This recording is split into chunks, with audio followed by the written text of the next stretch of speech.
Bonjour et bienvenue à votre émission d'actualité Qu'en pensez-vous? Une émission où on analyse l'actualité locale, nationale et internationale.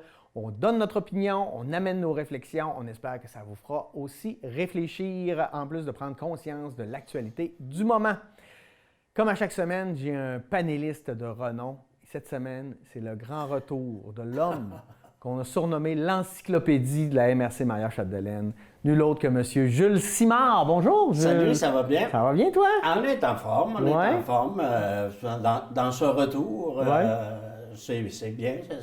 Ça m'a permis cette semaine de me revenir davantage à l'écoute, parce que maintenant, compte tenu du fait que je ne participe plus à la rédaction de l'actualité, j'écoute davantage et je le revois davantage. Je suis très heureux de voir, dans un premier temps, qu'au niveau de l'émission Nouvelles du Haut-du-Lac, la personne qui le fait maintenant, je trouve ça agréable de voir la qualité de l'expression qui y est donnée. Je l'ai entendu faire des reportages et la qualité et du français et de la façon de s'exprimer, je trouve ça agréable d'entendre ça et de voir aussi une façon autre, un peu de femme traiter. aussi, c'est intéressant. Oui, d'avoir les yeux. Une perspective. Oui, oui. Question, tu m'ouvres la porte. Toi, maintenant, tu es obligé, parce que tu es journaliste, tu étais dans la sphère publique toute ta vie, de suivre toujours l'actualité, de la comprendre. Le fait de mettre un petit pas de côté, est-ce que tu prends ça avec une... Tu fouilles moins ou En fait, là, je suis vraiment plus à la merci de la façon dont on va traiter l'information. Donc, je la lis avec un œil, oui, critique, mais... plus de citoyens? Oui, beaucoup plus, parce que là, je n'ai pas besoin d'avoir une information, à part que le fait de participer à cette émission-ci, qui nous permet de se dire, bon, ben oui, je me dois d'avoir une opinion et une façon d'analyser cette actualité-là. Mais avant ça, je le fais un peu plus détendu. Tu sais, oui, je me suis remis cette semaine à écouter davantage et à lire davantage au niveau de l'actualité, parce que, bon, je savais que je participais à cette émission-ci. La semaine prochaine, je n'y participe pas théoriquement. Est-ce que je vais avoir le même attrait? Oui, il faut dire une affaire, par exemple, c'est qu'au niveau de l'actualité, depuis le mois de mars, c'est quand même relativement calme, à part un seul sujet. OK? À part un seul sujet. Donc, ça fait en sorte que, oui, bon, tu le regardes, mais tu le revois, c'est moins engageant. C'est moins engageant, tu as moins à tout comprendre, tu as plus à... Ouais. Je comprends, mais merci de ton témoignage. On va se lancer tout de suite dans les actualités locales. Bon, pont ferroviaire à Dolbeau-Mistassini, on avait fait une annonce il y a 2 ans à peu près. À peu près, oui. Et puis là, bon, on pourrait dire que c'est à cause du COVID, mais on a l'impression qu'il ne se passe pas grand-chose. En fait, c'est à se demander qu'est-ce qu'on avait fait comme annonce il y a 2 ans. Oui. Hein? On avait 2 ans, on avait peut-être parlé de faire une annonce sur une intention au lieu de faire un projet, l'annoncer d'un projet. Ouais. Parce que d'après ce que je vois, et d'après ce que le préfet a indiqué cette semaine là, dans l'entrevue qu'il a accordée, entre autres, au Nouvel Hebdo, écoute, on nous demande des informations complémentaires pour pouvoir être en mesure de monter exactement le projet.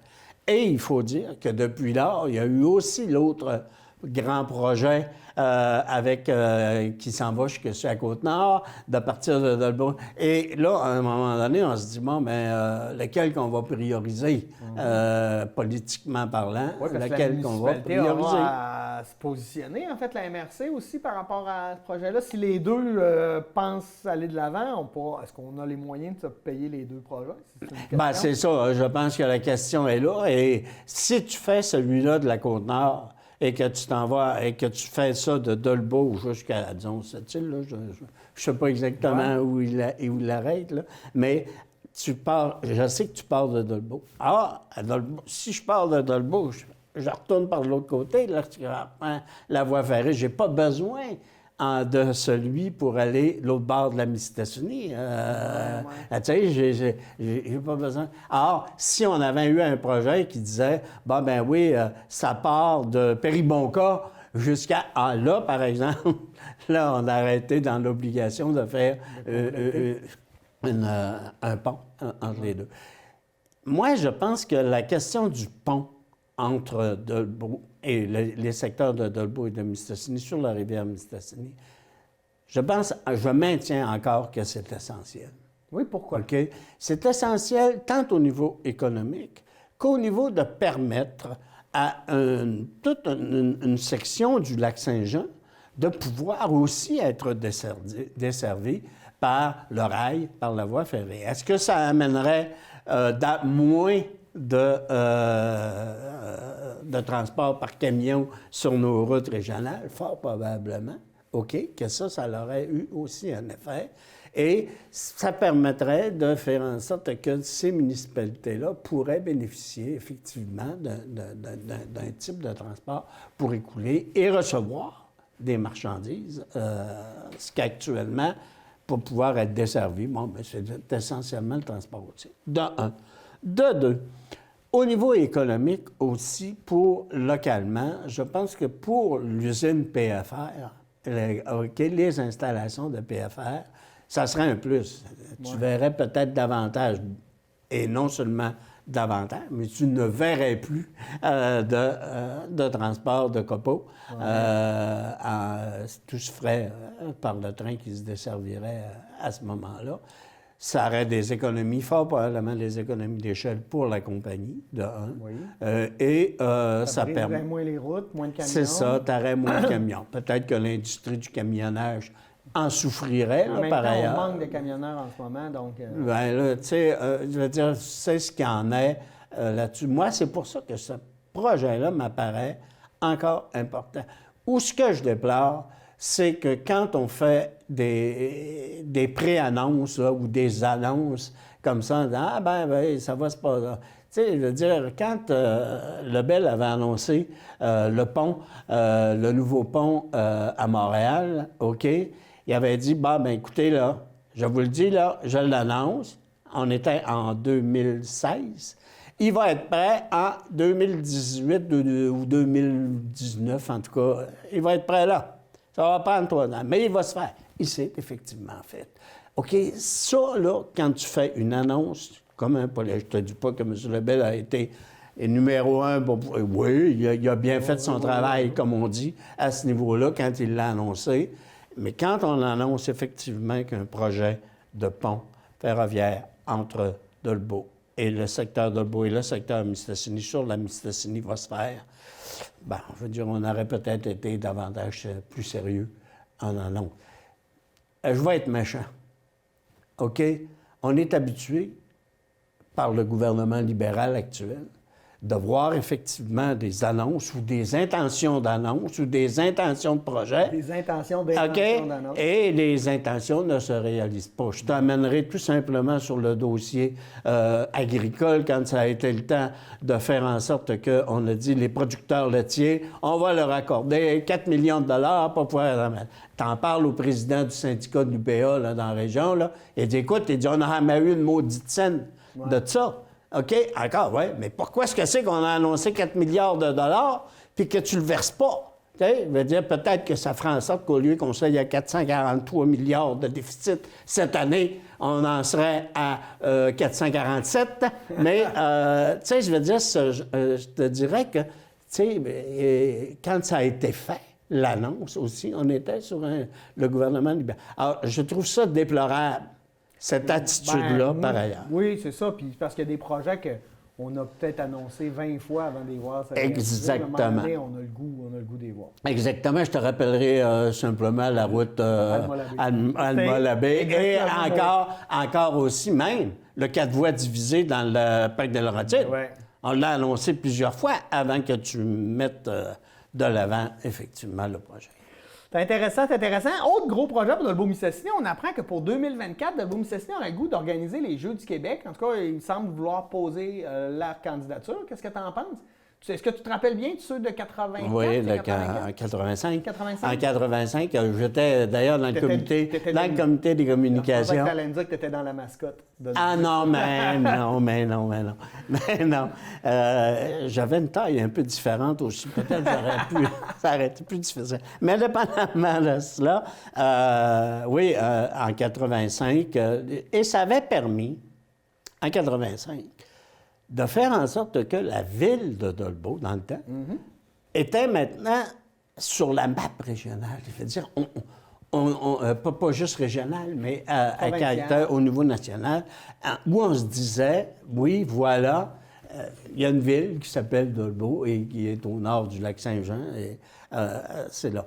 On a eu d'autres mauvaises nouvelles après, là, quand ça a été la fermeture de l'usine en 2013. 2012-13, quand on a fermé, où là, on a su que Dolbeau-Mistassini, où c'était aussi, c'est à map, mais pour d'autres projets. Oui, pour d'autres raisons. Ça a une valeur intéressante, je pense, la tenue des Jeux du Québec, pour, le développement du sport dans ta municipalité, l'utilisation des ressources qu'il y a dans cette municipalité-là, et aussi, souvent de fois, la venue de certains types d'équipements qui n'existaient pas. Et ça, si tu regardes, dans le temps, on n'avait pas eu l'aréna de poche. On a bâti l'aréna de poche en raison de cela. On l'a peut-être pu réutiliser après, là. Une grande idée. Mais oui, mais il reste que ça a quand même été là. Ça aurait été intéressant si on avait pu augmenter les montagnes pour Domiski. Moi, bon, on a préféré aller, et c'est bien, on est allé les faire à Saint-Félicien parce que ici, la montagne n'était pas assez haut. Mais tout ça pour dire que ça l'a, oui, un aval. Et je te dirais que où ça a eu un impact au moment où on se parle, c'est en raison de la crise de la COVID aussi. Que tu veux ou non?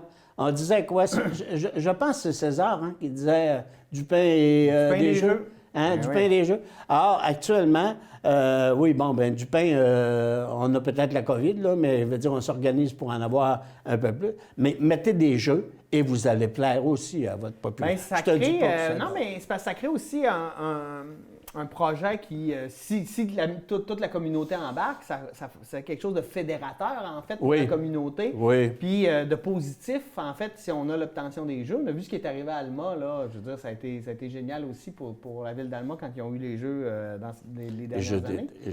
Oui, parce que je pense que ça crée aussi un projet fédérateur.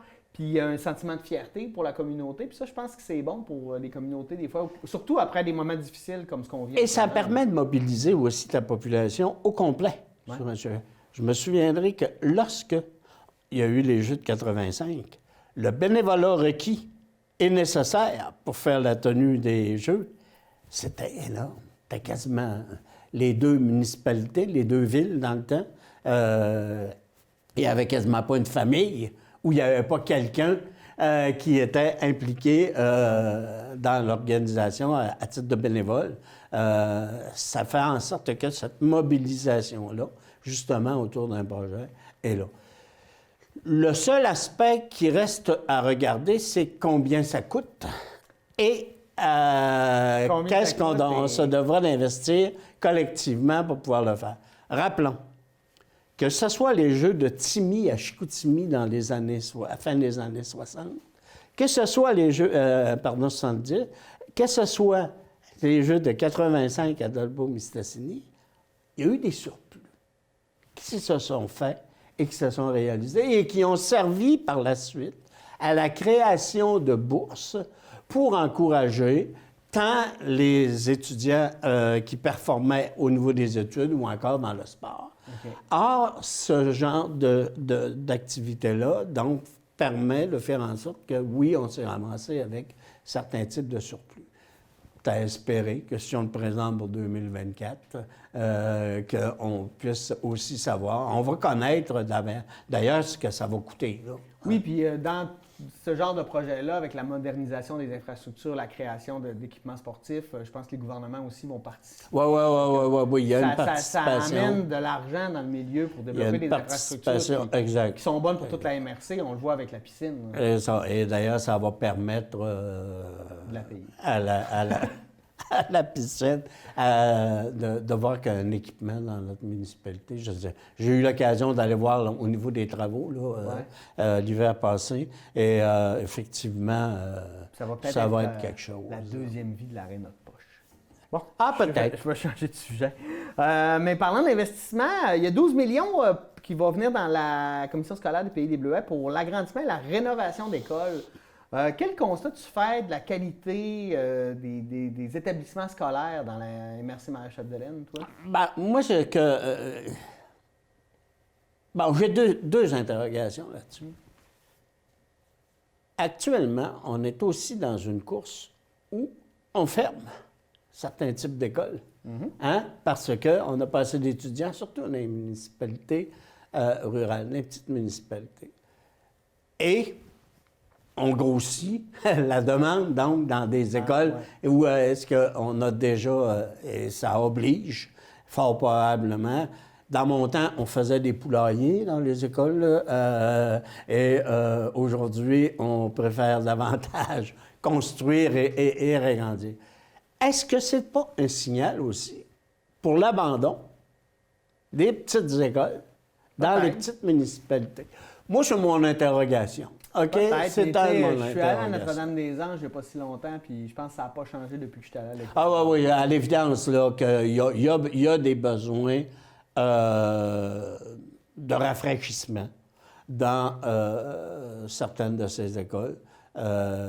Et non seulement dans certaines, peut-être même dans toutes là, les écoles. Moi, donc, ça, je pense que c'est nécessaire qu'il y ait, effectivement. Et ça s'inscrit aussi dans la relance économique qui est reliée à la COVID. Au moins, si on a des projets de construction, c'est une façon de pouvoir relancer ou de remettre sur les rails une économie. Ou est-ce qu'on apprenait cette semaine, pas plus tard qu'hier, que la région du Saguenay-Lac-Saint-Jean a été une des régions où il y a eu des pertes d'emplois assez significatives et qu'on n'est pas capable de revenir à ce que c'était avant. Donc, tu comprends que l'avenue de tel type d'investissement, ça ne peut qu'être bénéfique à la relance. Mais quand la construction est faite, là, il faut que tu aies autre chose. Moi, mon bémol par rapport à ça, c'est qu'encore, justement pour la relance économique, pour ci, pour ça, et c'est nécessaire, je pense, d'agrandir et de rénover les écoles. Je ne veux pas dire que cet argent-là n'est pas bien placé. Mais on parle beaucoup de ça. Donc, on va investir dans les structures. On va investir dans l'aide des services spécialisés. Ça fait longtemps qu'on n'a pas investi dans l'enseignement, dans la classe, dans ce qui se passe dans les classes. Et j'ai hâte qu'on fasse ça.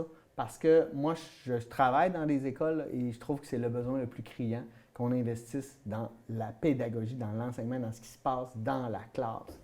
Mais ça aussi, c'est nécessaire. Là. Moi, c'est un bémol dans le sens que je trouve que c'est un manquement, mais c'est peut-être moins sexy d'annoncer ça. Oui, c'est ça. Mais tu sais, moi, je suis d'accord avec toi là-dessus qu'effectivement, on a peu investi dans le pédagogique et on est aussi en manque de personnel, là, semblerait-il, à ce niveau-là.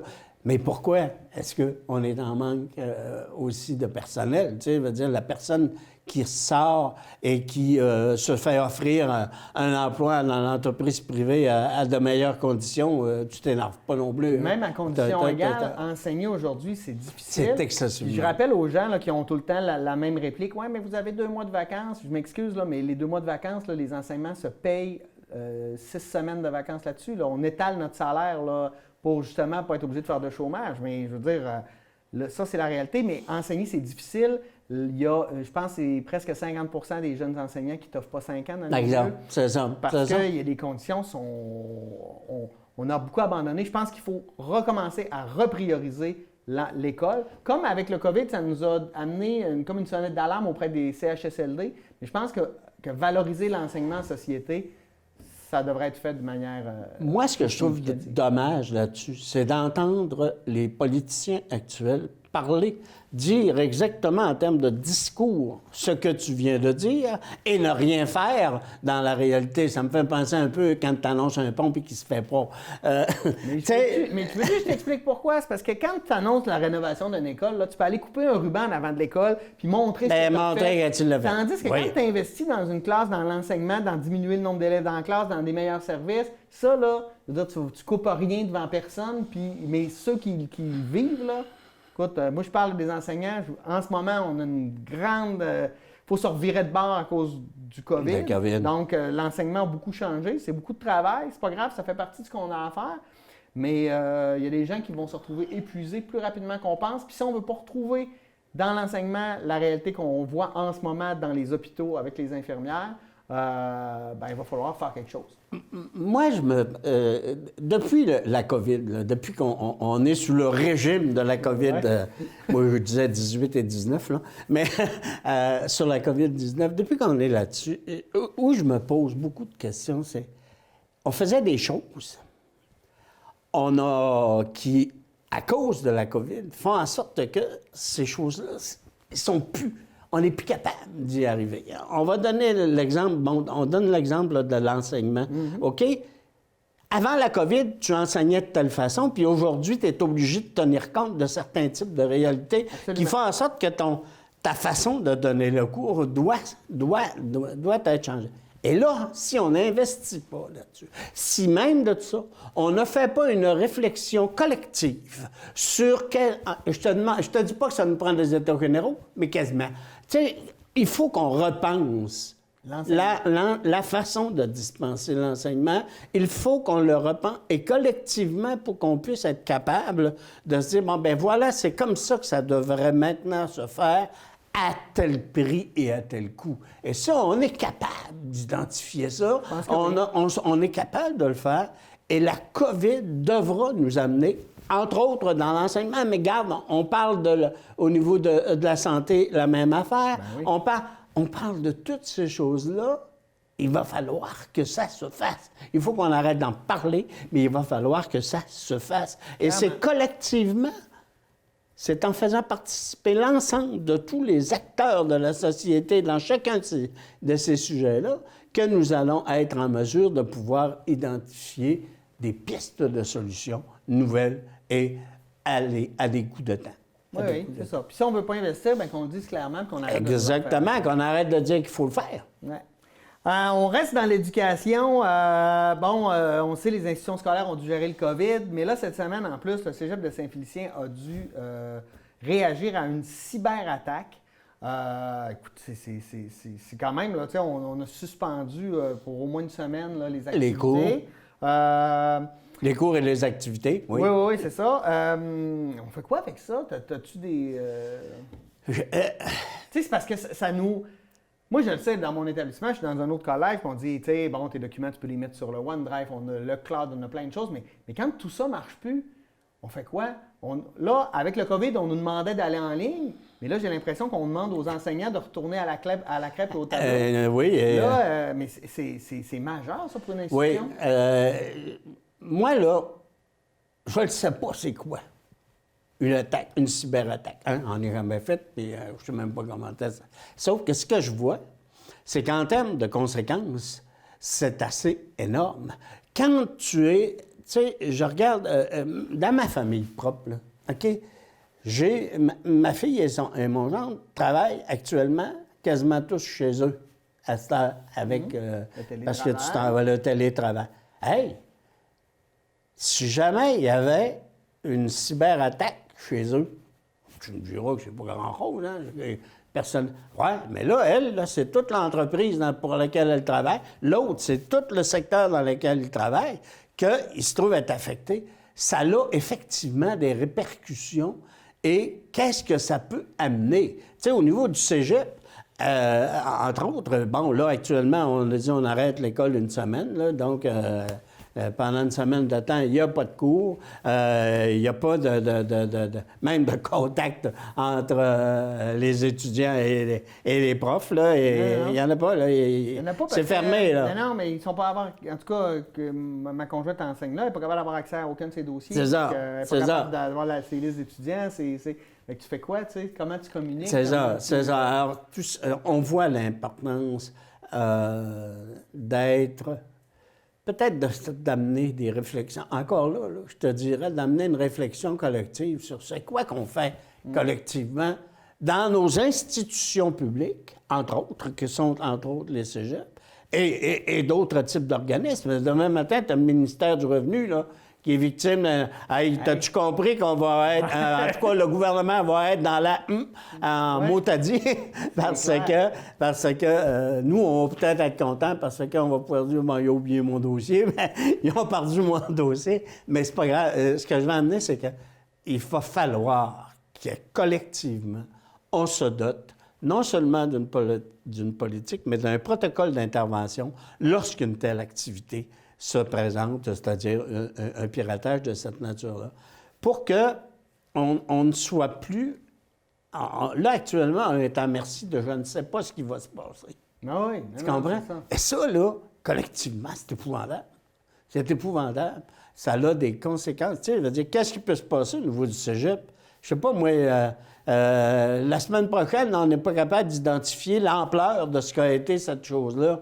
Bien là, le jour où est-ce que... Ça veut donc dire qu'on va retarder encore l'école une semaine de plus. Est-ce que ça va aller jusqu'à mettre en péril une session au niveau d'une institution?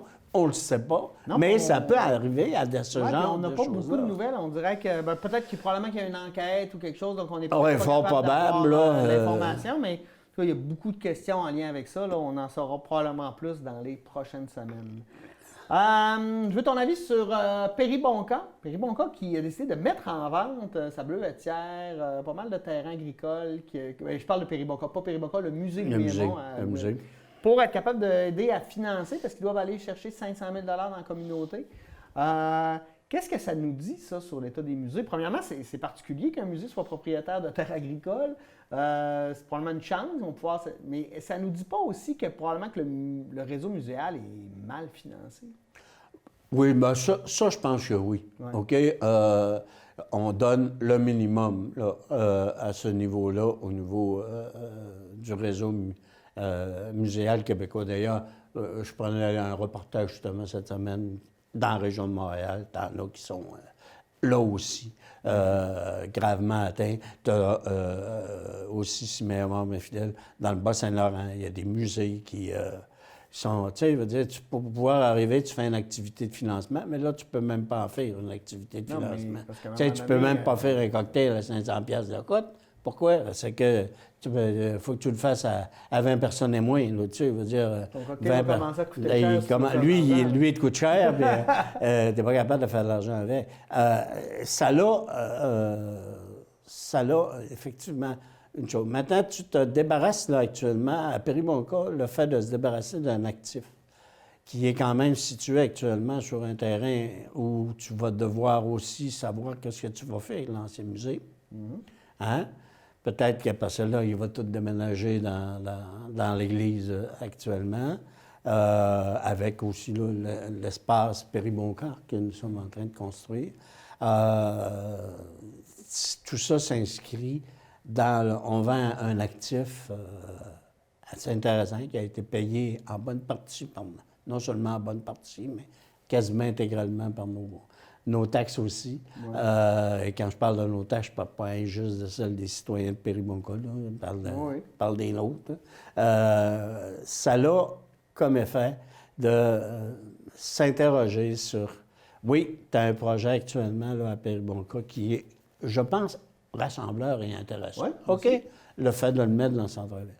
Mais c'est parce que qu'est-ce qui se passe avec les actifs que j'ai actuellement? Et ça, ces actifs-là, bon, ben, on va les mettre en vente pour être capable d'avoir de l'argent. Tu sais, je veux dire, si tu vends ta bleuetière et le musée pour 500 000 $, là, parce que c'est ça que tu as besoin de faire là, je ne sais pas, mais il y a quelqu'un qui perd de l'argent quelque part, à mon avis. Je te parlais en termes de Ouais. en termes de bâtiment, là. Tu sais, je veux dire, puis de la maison d'accueil que tu as de l'autre côté, il y a quand même un bon investissement qui se fait. Ça m'interroge là-dessus. Oui, sur la question des musées, oui, c'est vrai qu'ils sont moins financés. Mais là, j'aurais quasiment le goût de te dire, est-ce qu'on ne devrait pas penser comme notre premier ministre au Canada, puis dire, écoute, là, c'est vrai qu'on dépense, mais on a besoin de ça, là, au lieu de faire en sorte que ça s'aille dans vos poches, que ça vous endettiez. T'as ça demandé si les gouvernements, ils n'ont pas... t'as besoin de tant de milliards? Ouais, on va t'en donner tant de millions de dollars, mon cher. Ouais. Tu sais, la responsabilité politique et publique, là, à ce niveau-là, je pense qu'il faut faire attention, là, aussi, là-dessus. Mais on n'a pas de réponse, là.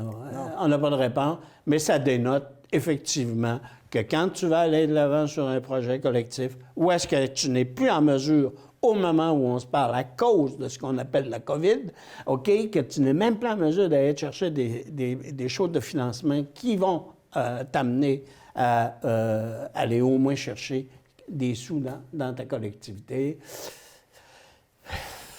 Je ne sais pas. C'est bon. Là-dessus, on va prendre une petite pause et on revient tout de suite après pour la suite de l'actualité. À tout de suite. Le sport, c'est une grande partie de ma vie. Puis il n'y a rien comme de le pratiquer entre amis pour essayer de se dépasser. Mais en ce moment, il faut continuer de faire attention pour nous, pour nos amis puis pour notre famille. C'est pour ça que quand on s'entraîne ou quand on veut juste chiller, il faut suivre les mesures en place. Il faut éviter les rassemblements, limiter la taille des groupes puis se tenir à 2 mètres. Je le sais que c'est pas facile, mais on est capable. Parce que plus on va se protéger, plus vite on va passer à travers.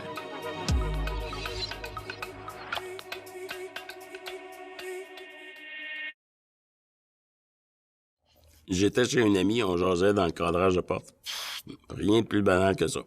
Mais 3 jours plus tard, grosse fièvre, fatigue, la difficulté à respirer, jusqu'à peu être capable de respirer. Avant, j'étais entrepreneur général. Aujourd'hui, j'ai une trachéo, puis je peux même plus travailler. Croyez-moi, la COVID-19, c'est sérieux.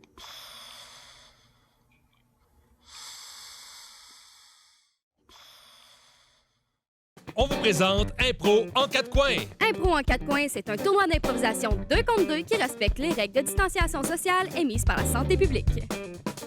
Ce tournoi est rendu possible grâce à la participation du Bol d'or d'improvisation, de la ville de Dolbeau-Mistassini et de la télé du Haut-du-Lac. Suivez-nous cet automne sur ma TV Saguenay-Lac-Saint-Jean.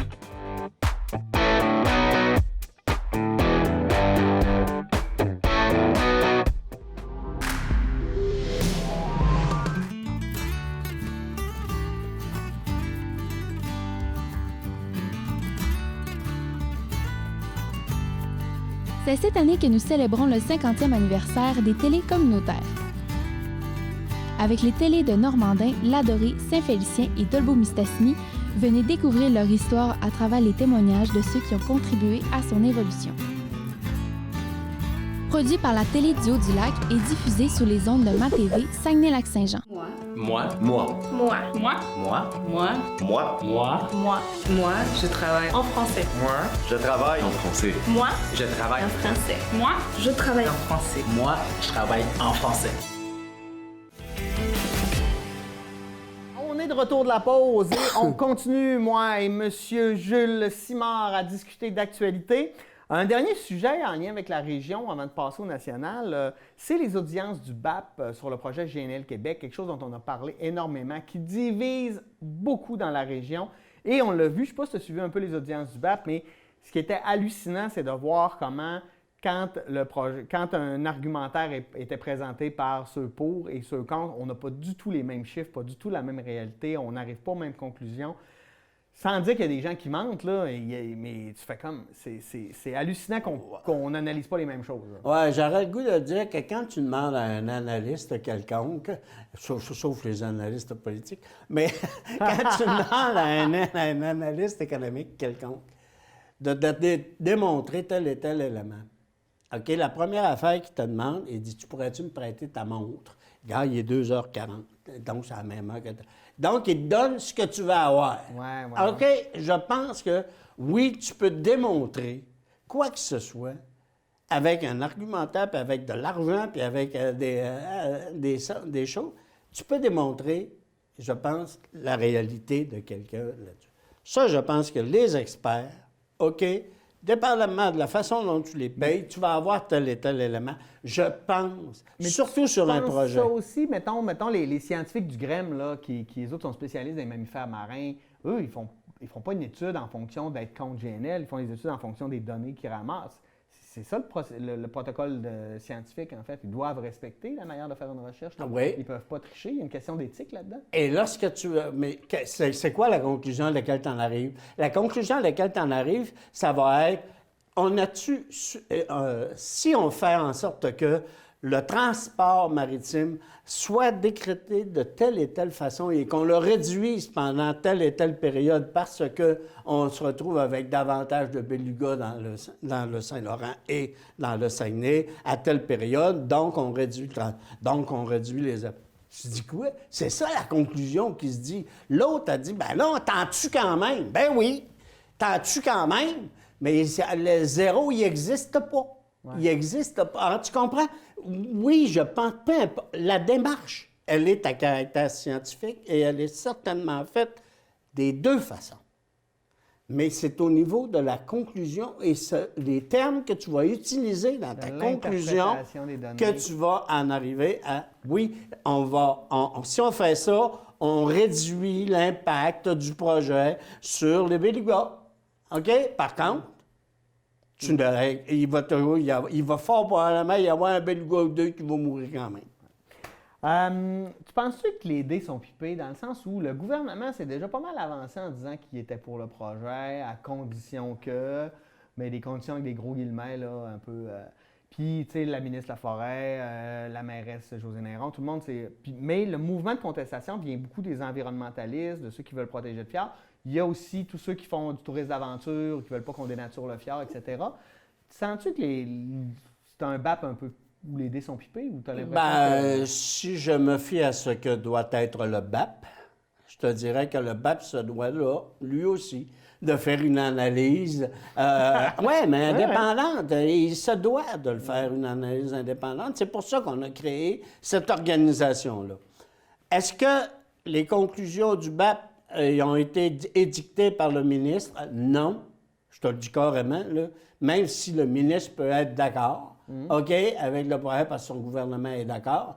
Non, parce que ce genre de directive-là ne peut être émise selon la loi. OK? Bon, et ça là-dessus, je crois à l'indépendance des gens qui sont au niveau du BAP. Ouais. OK? Les autres aussi ont des opinions personnelles. Eux autres aussi. Fort probablement que quand va être le temps d'écrire, ces opinions-là, qu'on le veuille ou non, ils vont apparaître quelque part. Oui, un tel nous dit, ben oui, regarde, c'est exactement ça. Dans le poids, en fait, des arguments qu'ils vont donner, ça risque d'être... Je pense que ça va plus être cela qui va entrer en ligne de compte. De là, aller dire, est-ce que le BAP va dire, ce projet-là est parfaitement s'inscrit, acceptable? Je ne pense pas qu'il le dise comme ça. Il va dire, si nous voulons que ce projet-là soit acceptable, telle et telle mesure devront être mises de l'avant. Tu as eu la même affaire, tu sais, quand on a fait le BAP ici, là, sur les mini-centrales, là, OK, puis qu'il fallait être en mesure. Il y en avait qui disaient, écoute, hey, touche pas à Mistassini, là, hein? Moi, j'ai un camp de chasse là, dans le coin, là, puis j'aime bien ça, être capable que ça reste de même, puis de voir arriver mon orignal à tous les ans. Là, avec le barrage que vous faites là, même si c'est un mini-barrage, vous allez faire en sorte que mon orignal ne reviendra peut-être pas, parce que je vais avoir des temps qui vont être plus une autre. Le BAP a dit quoi? Il a dit, le projet est acceptable. OK? Par contre, entre autres, non seulement la question, il y avait entre autres une rivière, dans la rivière, en aval ou en amont, là, ça doit être en aval. Plus bas, où est-ce qu'on avait des îles, et là, on se ramasserait peut-être avec non seulement une île, là, puis une île, là, mais une presqu'île, là, parce que là, il y en aurait eu. On a demandé à ce que le rejet de l'eau tienne compte du fait que tu ne peux pas désinonder ce secteur-là, puis faire en sorte que l'île reste une île aussi, donc qu'il y ait de l'eau. Ce genre de choses-là, je pense que c'est comme ça qu'ils vont régler le problème. C'est à voir, on va sûrement reparler parce qu'on va, en tout cas, la semaine prochaine, c'est le dépôt des mémoires. Ben, pas un peu plus tard. Oui, c'est le dépôt des mémoires, par contre, etc. tu sais, il y a une chose que je trouve quand même, il y a eu 3 jours, là, la première journée, 150 personnes, tu n'avais plus une place pour rentrer. La deuxième journée, 95, puis hier, il était à 80. C'est quoi, là, l'intérêt de la population? Ben, d'ailleurs, moi, je trouve ça un peu triste parce qu'on voit beaucoup de spécialistes dans les groupes environnementaux ou institutionnels ou des gens de l'économie, mais on voit peu de citoyens. Puis je pense qu'en tout cas, il y a de quoi peut-être là-dessus. Hey, on s'en va au national. Hier, discours du trône, premier discours du trône en temps de COVID. Et on a ajouté là-dessus, il y a eu une allocution à la nation. C'est très rare que ça se fasse au Canada. Là. On a peut-être ça une fois aux 10 ans. Là. Steven Harper l'a fait 2 fois quand même. Mais bon, c'est quand même assez rare. Qu'est-ce que tu as pensé du discours du trône, premièrement? Et deuxièmement, l'allocution à la nation, qui était comme juste pour venir appuyer le discours du trône, est-ce que c'était pas plus préparer les prochaines élections? Un exercice préparatoire à une élection, oui. Puis c'était pas nécessaire, hein? C'était un peu... Le discours de M. Trudeau, non. Sauf pour qu'il se fasse taper dessus par les provinces. Quand il s'en va dire, qu'on le veuille ou non, là, quand il s'en va dire, écoutez, le CHSLD, c'est inacceptable ce qui s'est passé. On est-tu d'accord avec lui, toi, tu penses? Hein? Puis d'autre part, quand il s'en va dire, ça va nous prendre des normes nationales pour pouvoir être en mesure de pouvoir contrôler l'affaire. Hey! Là, tu rentres dans le jeu de... Hey, tu t'en viens dans notre plate-bande, là. Viens plus dans notre plate-bande. Ça veut dire quoi, ça, qui va nous faire des normes nationales? Il va-tu les imposer? Il va-tu y avoir des conférences provinciales et fédérales sur la question afin d'identifier ce qu'il y en a? Encore du mur à mur. Ben ouais, écoute. Quand les provinces, tout ce qu'ils veulent, donne-nous de l'argent. Donne-nous de l'argent, ben on va le faire. On ne demande pas juste de l'argent, on demande de l'argent sans reddition de compte. Ben oui, c'est ça. Oui, mais qu'il l'amène. Ouais. OK? C'est ce qu'on demande. Le fédéral, il a une capacité de dépenser là, épouvantable, là, presque on voit. Il va falloir mais en temps de crise, quand tu reviens au keynésianisme de base, en temps de crise, c'est ce qu'un gouvernement doit faire. Là. C'est quand l'économie va bien qu'il faut rationaliser les dépenses. C'est pas quand elle va mal. Oui, par contre, tu as l'élément qui est le suivant, c'est que actuellement, celui qui a la main mise sur une action qui peut avoir un impact pour toute la population, c'est effectivement le fédéral. OK? Et je vais donner un exemple. Puis je l'ai amené à plusieurs reprises, mais il n'y a pas personne qui veut le reprendre. Donc, je vais être en mesure. Hey, tu te souviens de la COVID, quand ça a été annoncé le 13 mars dernier? Absolument. Le premier ministre du Québec a dit « Hey, monsieur le premier ministre fédéral, ça serait peut-être intéressant si vous fermiez les frontières. » Parce que d'après ce qu'on voit, c'est effectivement la COVID s'en vient à cause soit d'un retour de voyage ou soit de quelqu'un qui est de passage puis qui est bon. Tu n'avais même pas de mesure. Quand tu dis que la maire de Montréal s'est ramassée à l'aéroport de Dorval une journée pour annoncer aux gens qui arrivaient, écoutez, mettez-vous en quarantaine, là. Il n'y avait pas un fonctionnaire fédéral qui a cette responsabilité-là et qui dit, tu te dis, tu cherches un argument, pourquoi est-ce que c'est que le Québec pourrait être indépendant?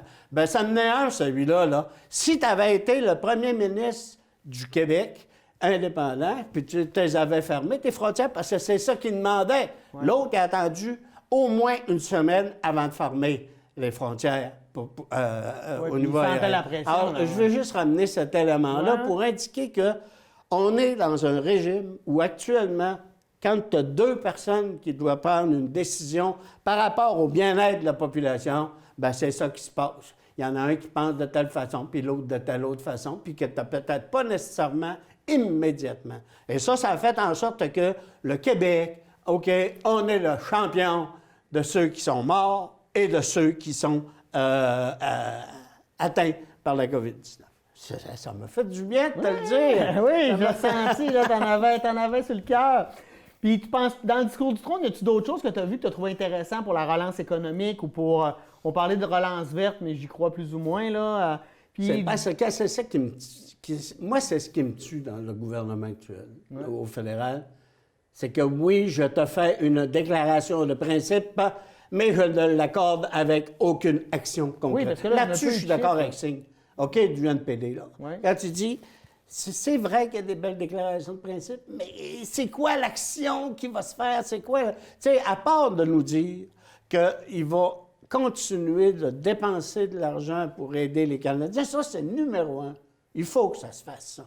Tu sais, le fait qu'enfin, le régime d'assurance-emploi va pouvoir permettre à des gens qui sont des travailleurs autonomes de pouvoir bénéficier d'une aide quelconque parce que tu te ramasses justement en période où tu as moins de...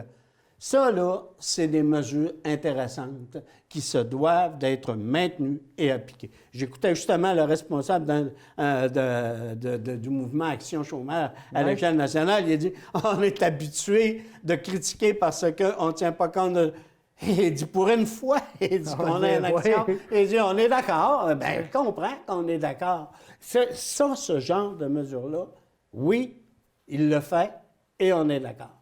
Mais quand il nous dit oui, il faudrait qu'on fasse davantage de voitures électriques, puis que ci, puis que ça. Où est-ce qu'elle va être la... Puis de quelle façon ça va se faire? Puis c'est comme quand on parle dans la région de faire de la deuxième, de la troisième transformation. Ça fait 40 ans qu'on parle de ça. Exact. On trouve que c'est une solution, mais on trouve que c'est une solution avec des mots et non pas des actions. La réponse a été relativement tiède. Déjà, le Bloc québécois, les conservateurs ont dit qu'ils n'appuieraient pas le discours.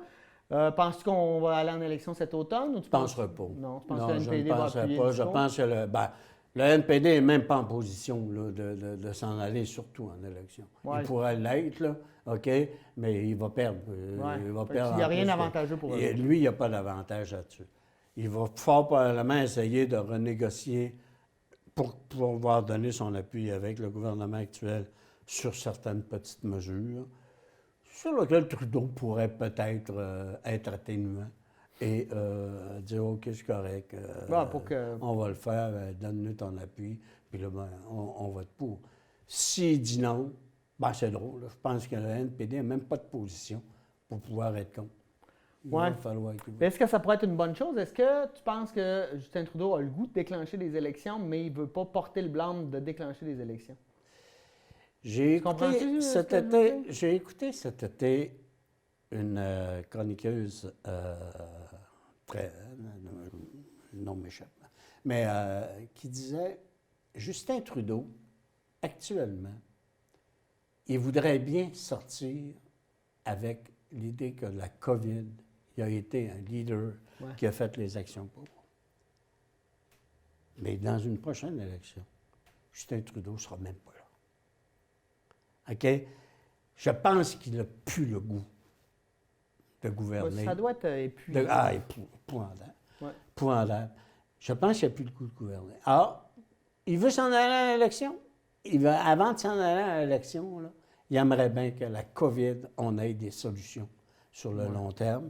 Et là, je pense qu'il pourrait dire, je quitte. J'ai fait ce que j'avais. Je veux avoir une course à la chefferie et Bill. Je ferai comme papa, je reviendrai dans le 10 ans. Et ça, OK, je veux maintenant t'amener sur la gestion du COVID par le gouvernement du Québec. On a vu, entre autres, une semaine moyenne là, pour la CAQ.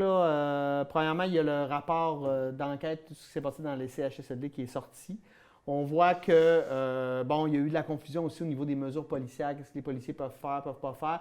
On sent que le gouvernement a le goût que les gens soient plus responsables, mais qu'ils ne veulent pas entrer sur ce terrain-là là, qui est d'aller dans les maisons. Mais on a clairement ciblé là, les parties de famille comme la cause de la deuxième vague. Une des grosses causes. Il y a peut-être aussi l'ouverture au niveau bars et restaurants, peut-être plus rapidement aussi.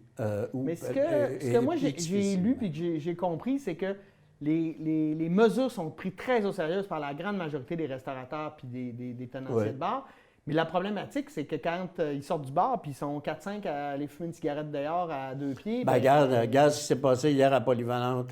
Les 3 Polyvalentes à Saguenay. Donc, à minute, je suis sorti du local. Je suis monté à Chicoutimi cette semaine, sur l'heure du midi, effectivement, et j'étais sur le boulevard Sainte-Geneviève, aux Lumières, et les jeunes sortaient justement de l'école Charles Gravel. Et qu'est-ce qu'il y avait? Ils étaient quasiment un sur l'autre, pas un à côté de l'autre, un sur l'autre. Ils sont... Et j'écoutais le reportage où est-ce que la jeune fille dit « tu sais, je veux dire, on peut peut-être l'avoir. Mais c'est comme une grosse grippe pour nous autres, les jeunes. Et c'est dommage quand tu t'en vas voir tes parents, tes grands-parents. Mais là, je pense qu'il y aurait... responsabiliser, j'aime mieux le terme responsabiliser que le terme sensibiliser. Ouais. Parce que sensibiliser, là, ça fait une fois puis une autre. Là. Puis là, à un moment donné, on est tellement sensibilisé qu'on dit correct, on arrête tout ça, là, tu nous accales les oreilles. Là, d'ailleurs, c'est un peu là qu'est le pépin actuellement du gouvernement. C'est qu'il nous a tellement dit de faire attention, tellement dit de respecter le 2 mètres, tellement dit de respecter quand tu t'en vas, de mettre ton masque. Bien là, au début, il ne nous le disait pas, mais là, il nous le dit, de mettre un masque. On est tanné d'entendre ça. Ouais, mais on le fait-tu pas? Il faut qu'on ait des éléments de responsabilisation par rapport à ça. Bien, et là, c'est le collectif, en fait, qui va nous faire gagner. Si on est individualiste, là, on va en crever. Un petit dernier sujet, le temps file. Je veux avoir ton avis là-dessus. Je veux parler de la course au Parti québécois parce qu'elle a lieu, il y a des débats, il se passe de quoi? On dirait qu'on la couvre pas beaucoup. Puis je sais que tu as de l'intérêt pour ça. Donc, je veux ton analyse de la course au Parti québécois en ce moment.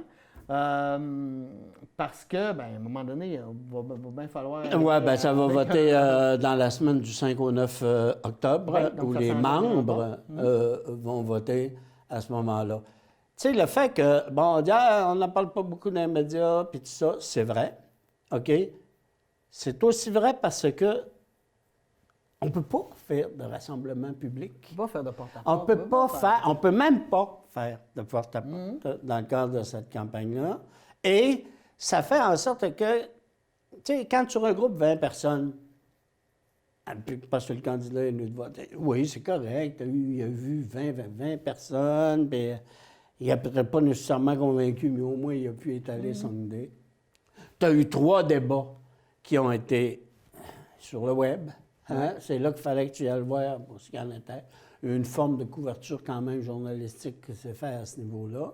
Mais moi, ce que je trouve dommage, au niveau, entre autres, de la couverture médiatique, c'est un vieux journaliste qui dit ça, mais en tout cas, c'est qu'on part du principe que le PQ, il n'y a plus rien là.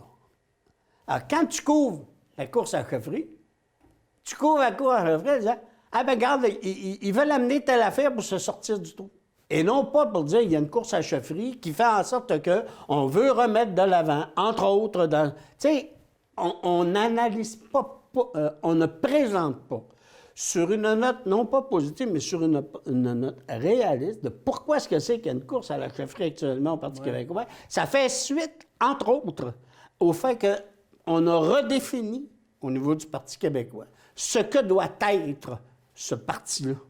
Et pour une fois, on est en 10e position à l'indépendance du Québec quand vient le temps de discuter.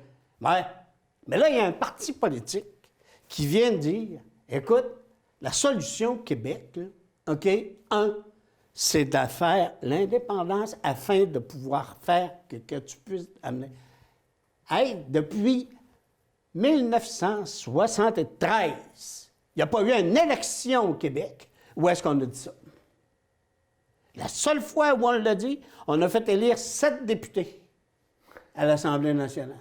La dernière fois, on a dit « il faudrait qu'on prenne le pouvoir. Ça n'a plus de bon sens, les libéraux, ça n'a plus de bon sens. Il faut qu'on prenne le pouvoir. » Pourquoi qu'on prend? Pour qu'on prenne le pouvoir. Il y en a un qui a dit « il faut prendre le pouvoir pour faire du changement. » Tiens, regarde, les gens, ils ont dit, c'est correct, toi, on va t'élire. L'autre qui disait, il faut prendre le pouvoir. On l'a relayé au 3e groupe de l'opposition. OK?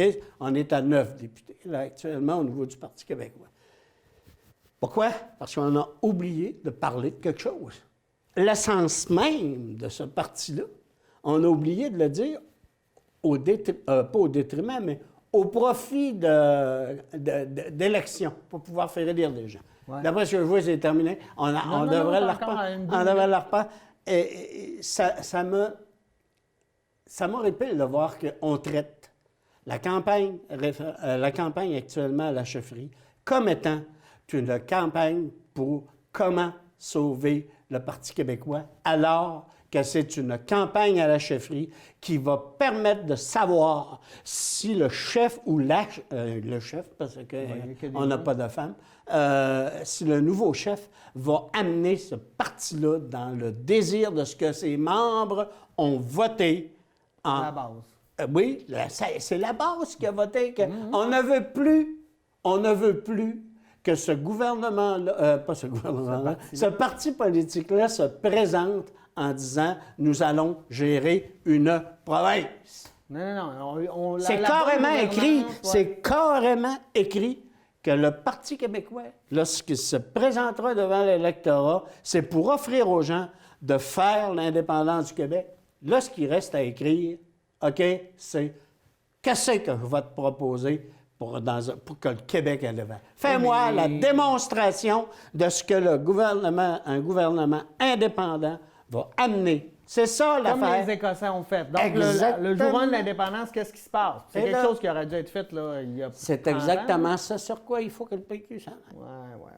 Et il faut surtout arrêter, puis honnêtement, là, j'ai assisté à la dernière rencontre où M. Plamondon était ici, puis j'avais dit à Plamondon, j'ai dit carrément, il faut parler de l'indépendance. Non! Il faut que tu arrêtes de parler de l'indépendance. Il faut que tu démontres ce que va faire l'indépendance du Québec et comme projet de société au Québec. Parle-moi comme ça, là, OK? Puis là, je vais faire. Sans ça, là, c'est la CAQ. C'est la CAQ qui va continuer de dire, comme M. Legault hier, mais il n'y a rien de bon pour le Québec là, dans ce que tu viens de m'écrire, là, toi, là, dans le budget, pas dans le budget, dans le nouveau discours du ton. Il n'y a rien.